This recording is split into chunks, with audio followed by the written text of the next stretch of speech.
जैसा कि हम लोग सब जानते हैं कि सप्ताह में 3 दिन हम लोग बुक पढ़ते हैं और 3 दिन ग्रामर पढ़ते हैं। तो पिछले सप्ताह हम लोगों ने सैटरडे को थर्सडे, फ्राइडे एंड सैटरडे इन 3 दिनों में ट्रांसलेशन पढ़ा था, टेंस पढ़ा था। ठीक है। पिछले सप्ताह सैटरडे को हम लोगों ने प्रेजेंट इम्परफेक्ट टेंस पढ़ा था। आज थर्सडे है। आज फिर हम लोग प्रेजेंट इम्परफेक्ट टेंस के बाद जो आने वाला टेंस है प्रेजेंट परफेक्ट टेंस, उसके बारे में सीखेंगे, जानेंगे। तो at first listen to me, be carefully what am I saying to you. Now let us start.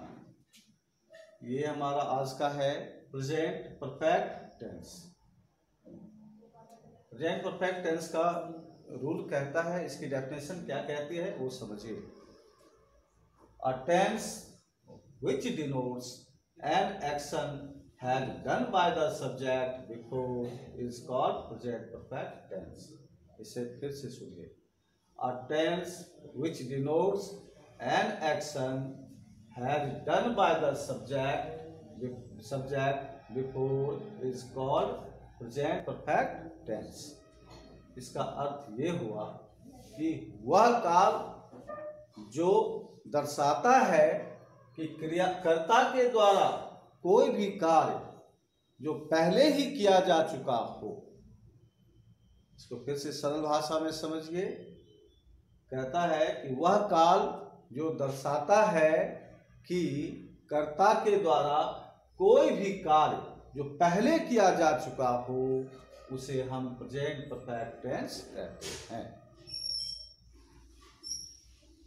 Present imperfect tense में हम लोगों ने पढ़ा था कि कर्ता के द्वारा कोई भी कार्य लगातार जारी है। और यहां पर क्या है प्रेजेंट परफेक्ट टेंस में कि यहां पर कर्ता के द्वारा कोई भी कार्य पहले ही समाप्त किया जा चुका है। तो इस तरह से डिफरेंस जो है प्रेजेंट इम्परफेक्ट टेंस में और प्रेजेंट परफेक्ट टेंस में, present imperfect tense and present perfect tense. तो दोनों ये जो काल हैं, दोनों ये टेंस जो हैं, काल को तो दर्शाते हैं, लेकिन काल को किस समय, किस काल में कौन सा काम किया गया वो दर्शाते हैं। तो इस तरह से हमने क्या सीखा, व्हाट हैव वी लर्न। हम लोगों ने सीखा कि प्रेजेंट इम्परफेक्ट टेंस में कर्ता के द्वारा कोई भी कार्य लगातार किया जा रहा है, ठीक है, थ्रू आउट, कंटिन्यू। लेकिन जब हम प्रेजेंट परफेक्ट में आते हैं तो यहाँ पर ये काल हमें दर्शाता है कि कर्ता के द्वारा कोई भी कार्य पहले ही समाप्त किया जा चुका है। तो इस तरह से प्रेजेंट परफेक्ट टेंस को हम डिफाइन करते हैं। Now let us come to the point. अब इसे हिंदी में हम समझते हैं। कहता है कि जिस क्रिया के अंत में चुका है, चुकी है, चुके हो, या है, ई है, ये हो, सुना है, पढ़ा है, लिखा है, देखा है, etc लगा रहे, उसे प्रेजेंट परफेक्ट टेंस कहते हैं। बिल्कुल वेरी सिंपल है। यहाँ पर दुविधा को, कंफ्यूजन को दूर करने के लिए बिल्कुल मैंने तोड़ करके लिखा है। फिर से आप इसको सुनिए। How can we recognise present perfect tense? It's very simple to recognise present perfect tense. Listen, सुनिए क्या कहता है इन हिंदी कि जिस क्रिया के अंत में चुका है, चुकी है, चुके हो, या है, ई है, ये हो, सुना है, पढ़ा है, लिखा है, देखा है, etc लगा रहे, उसे प्रेजेंट परफेक्ट टेंस कहते हैं। तो इसका पहचान क्या हो गया कि वाक्य के, हिंदी वाक्य के अंत में चुका है, चुकी है, चुके हो, या है, ई है, ये हो, अथवा सुना है, पढ़ा है, लिखा है, देखा है, लिया है, दिया है, इस प्रकार के अगर वाक्य रहे तो उसे हम प्रेजेंट परफेक्ट टेंस समझेंगे और कहेंगे। अब आइए आगे क्या कहता है, इसकी परिभाषा क्या कहती है। इस वाक्य में first person I, we, second person you तथा third person plural number they, boys, girls, man, woman, etc के साथ हेल्पिंग वर्ब यानी सहायक क्रिया हैव का प्रयोग किया जाता है। आप इसको सरल भाषा में समझिए। हम अच्छी तरह से जानते हैं, as we know that very well, there are 3 kinds of person. Person कितने प्रकार के होते हैं? 3 प्रकार के। First person, second person and third person. First person में आई और वी फर्स्ट पर्सन में आते हैं, सेकेंड पर्सन में यू आता है, तथा थर्ड पर्सन को 2 भागों में बांटा गया है, थर्ड पर्सन सिंगुलर नंबर और थर्ड पर्सन प्लूरल नंबर। तो फिर क्या कहता है कि इस वाक्य में first person I we, second person you तथा थर्ड पर्सन प्लूरल नंबर, जैसे वह संज्ञा जिससे एक से अधिक की संख्या का बोध हो, चाहे वह संख्या वस्तु की हो, व्यक्ति की हो या जानवरों की हो, उसे हम थर्ड पर्सन प्लूरल नंबर कहते हैं। कहने का मतलब a noun which denotes a large number of people, a large number of persons, animals, things etcetera is called third person plural number. यानी जिस संज्ञा से एक से अधिक की संख्या का बोध हो, उसे हम थर्ड पर्सन प्लूरल नंबर कहते हैं। तो थर्ड पर्सन प्लूरल नंबर में क्या सब आते हैं वो देखिए, they, boys, girls, man, woman, etc। यहां पर अब देखिए, सभी दे मीन्स वे लोग होता है, बॉय, इस बॉय मीन्स एक लड़का का बोध होता है, लेकिन जब हम बॉयज बोलते हैं तो एक से अधिक लड़के का बोध होता है, क्योंकि बॉय के साथ एस लगा हुआ है। तो बॉय का प्लूरल क्या? बॉय हुआ सिंगुलर नंबर और बॉयज क्या हो गया? Plural number. उसी प्रकार से गर्ल्स है। अब यहाँ पर देखिए, हम लिखते हैं MAN मैन, मैन मीन्स एक आदमी, मैन का MAN मैन से एक आदमी का बोध होता है, लेकिन जब हम बोलेंगे MEN तो यहाँ पर मैन से एक से अधिक व्यक्तियों का बोध होता है। ठीक उसी प्रकार से similarly woman, WOMAN woman, woman से एक स्त्री या नारी का या महिला का बोध होता है, लेकिन जब हम WOMEN लिखते हैं तो वहाँ एक से अधिक महिला या स्त्रियों का बोध होता है। तो इस प्रकार से थर्ड पर्सन प्लूरल नंबर में हमने क्या सीखा कि अ noun which denotes a large number of persons, things, animals, etc. is called third person plural number। तो ये सीख लिया कि थर्ड पर्सन प्लूरल नंबर में क्या सब आते हैं।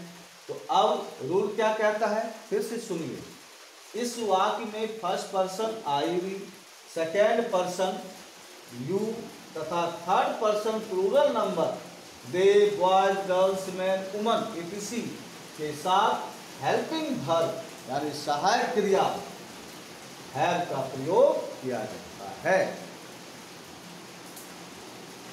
इसका अर्थ ये हुआ कि प्रेजेंट परफेक्ट टेंस में फर्स्ट पर्सन, सेकेंड पर्सन और थर्ड पर्सन प्लूरल नंबर के साथ हेल्पिंग वर्ब यानी सहायक क्रिया हैव का प्रयोग किया जाता है,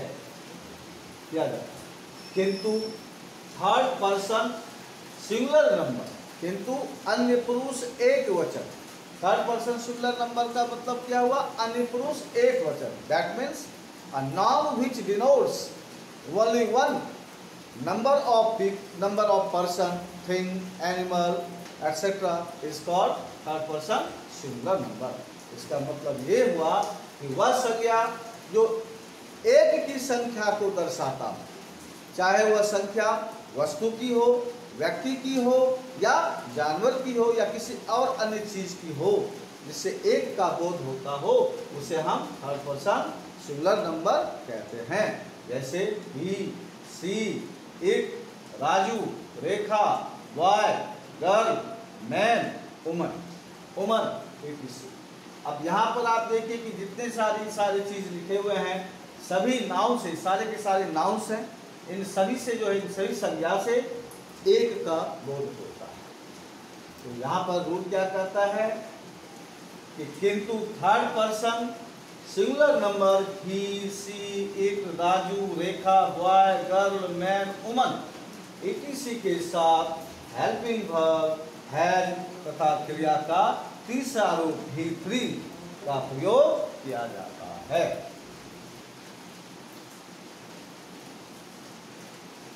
समझ में आया? फिर से समझिए कि प्रेजेंट परफेक्ट टेंस में थर्ड पर्सन सिंगुलर नंबर के साथ, यानी third person singular number he, she, it, Raju, Rekha, boy, girl, man, woman, इन सब के साथ हम हेल्पिंग वर्ब, सहायक क्रिया, हैव और क्रिया का तीसरा रूप का प्रयोग करते हैं, यानी क्रिया का तीसरा रूप लगाते हैं भी फ्री। हम अच्छी तरह से जानते हैं कि किसी भी क्रिया के मूल रूप से तीन रूप होते हैं, मूल तीन रूप होते हैं। किसी भी क्रिया के तीन मूल रूप होते हैं, लेकिन मूल रूप से अलग और क्रिया के देखा जाए तो क्रिया के 5 रूप ऐसे होते हैं। जैसे मान लीजिए सपोज गो, गो एक वर्ब है या मुख्य क्रिया है। मेन वर्ब या प्रिंसिपल वर्ब हम किसे कहते हैं? जैसे पढ़ना, लिखना, सोना, उठना, जाना, हंसना, रोना। Go, come, read, write, take, laugh, bring, ये तमाम के सारे जो हैं मेन वर्ब्स कहलाते हैं, मुख्य क्रिया कहलाते हैं। तो ये इन्हें हम कहते हैं क्रिया का पहला रूप। जैसे गो है तो क्रिया का पहला रूप हो गया, उसी तरह से कम है तो ये क्रिया का पहला रूप हो गया, राइट है तो ये क्रिया का पहला रूप हो गया। इस तरह से किसी भी क्रिया के 5 रूप होते हैं, लेकिन मूल 3 ही रूप होते हैं। इन्हीं से 3 रूप से जो है आगे फिर V4 बनाया गया, फिर V5 को बनाया गया। तो अब आइए हम, जैसे गो है तो गो पहला रूप हुआ, दूसरा रूप हो जाएगा वेंट, तीसरा रूप हो जाएगा वॉक, चौथा रूप हो जाएगा गोइंग, पांचवा रूप हो जाएगा गोज। तो इसी तरह से क्रिया के रूपों को हम देखते हैं, दर्शाते हैं। प्रेजेंट परफेक्ट टेंस में वर्ब जो है उस पर विशेष ध्यान देना होगा, केयर रखना पड़ेगा, क्योंकि जब तक आप क्रिया के तीनों रूप को सही तरीके से नहीं जानेंगे तो फिर वहाँ पर ट्रांसलेट करने में परेशानियों का सामना करना होगा। इसलिए क्रिया के तीनों रूप को लर्न करना जरूरी है। अब आइए, याद रखना जरूरी है, तभी जाकर के आप प्रेजेंट परफेक्ट टेंस का ट्रांसलेट कर सकते हैं हिंदी से English, Hindi to English. Let us come to the point. तो फिर से आपने देख लिया प्रेजेंट परफेक्ट टेंस में, फिर से मैं एक बार दोबारा दोहरा रहा हूँ कि प्रेजेंट परफेक्ट टेंस में क्या कहता है कि प्रेजेंट परफेक्ट टेंस का पहचान पहले जिस क्रिया के अंत में चुका है, चुकी है, चुके हो, या है, ई है, ये हो, सुना है, देखा है, पढ़ा है, लिखा है इत्यादि इस तरह के वाक्य अगर रहें तो ऐसे वाक्य को हम प्रेजेंट परफेक्ट टेंस कहते हैं। इस वाक्य में क्या होता है, इस टेंस में क्या होता है कि फर्स्ट पर्सन, सेकंड पर्सन और थर्ड पर्सन प्लूरल नंबर के साथ हेल्पिंग वर्ब हैव का प्रयोग किया जाता है, किंतु थर्ड पर्सन सिंगुलर नंबर के साथ हेल्पिंग वर्ब हैज और क्रिया का तीसरा रूप प्रयोग किया जाता है। अब आइए, इसको हम यहाँ तक आपने समझ लिया। अब आइए देखते हैं आगे। स्ट्रक्चर मीन्स क्या होता है? संरचना या बनावट। सबको पता है, पहले भी क्लास में लिखाया जा चुका है, फिर से ध्यान से सुनिए। स्ट्रक्चर मीन्स क्या होता है? संरचना या बनावट। अब आइए इसके स्ट्रक्चर को हम देखते हैं। तो क्या कहता है structure? Subject plus has oblique have plus V3 plus object. Subject plus has oblique have plus V3 plus object, ये स्ट्रक्चर है प्रेजेंट परफेक्ट टेंस का। ठीक है, अब आइए आगे। सभी टेंस के स्ट्रक्चर को माइंड में रखना बिल्कुल जरूरी है, क्योंकि आगे चल करके जब हम वॉइस पढ़ेंगे तो वहाँ पर इन्हीं स्ट्रक्चर के आधार पर हम एक्टिव से पैसिव वॉइस को टर्न कर सकते हैं, ट्रांसफॉर्म कर सकते हैं। इसलिए स्ट्रक्चर को याद रखना जरूरी है और पहचान चिन्ह को याद रखना जरूरी है।